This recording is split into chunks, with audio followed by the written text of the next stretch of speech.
এখানে রাস্তার পাশে কোনো রকম যত্ন ছাড়াই যে গাছটা বেড়ে ওঠে সেটা হলো এই খেজুর গাছ।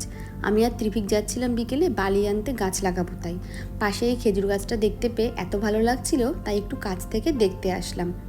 খেজুরের সাইজটা দেখতেই পাচ্ছ কতটা বড়, আর এগুলো এখন পুরো পেকে গেছে, পেকে দেখো নিচে পড়ছে, একদম ফ্রেশ কিন্তু দেখো, আর প্রচণ্ড মিষ্টি এই খেজুরগুলো। খেজুর গাছ ছাড়াও আরও একটা গাছ দেখার জন্য এদিকটাতে এসেছি। দেখো তোমরা, এই যে কলা গাছের ঝোপ, আমি প্রথম দেখলাম কলা গাছ এখানে।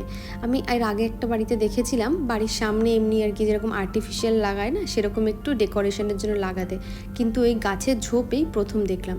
এখানে যেহেতু সেরকম কেউ থাকে না, তার জন্য এই যে গাছ থেকে লেবু পড়ে আছে, তারপরে খেজুর, কলা গাছ, ওখানে আরও পুঁইশাক হয়েছে, আরও অনেক কিছু হয়েছে, কিন্তু সেরকম কেউ খায় না, এখানে পড়েই নষ্ট হয়, আর কখনো কখনো পাখিতেও খায়।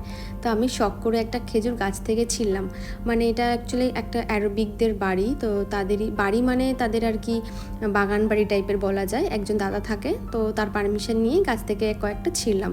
তো তিনি আমাকে বলেছিল আরও নিয়ে যাও, কিন্তু আমি শখ করে একটা গাছ থেকে ছিঁড়লাম। দেখেছো গাছ থেকে যে কলার কাঁদি এখানে পড়ে রয়েছে, কিন্তু খাওয়ার কেউ নেই, আর কেউ নেওয়াও না এখান থেকে। অনেক পুঁইশাক হয়েছে, তো এখানে অনেকগুলো ছোট ছোট গাছের ঝোপ। ওই দাদাটা আমাকে এই খেজুরগুলো দিয়ে দিল, আরও দিচ্ছিল, কিন্তু আমি আনিনি। তো এই কটাই নিয়ে এসেছি, ঘরে রেখে দিলে কয়েকদিনের মধ্যে একদম পুরো পেকে যাবে। দেখো কয়েকটা পেকেও গেছে।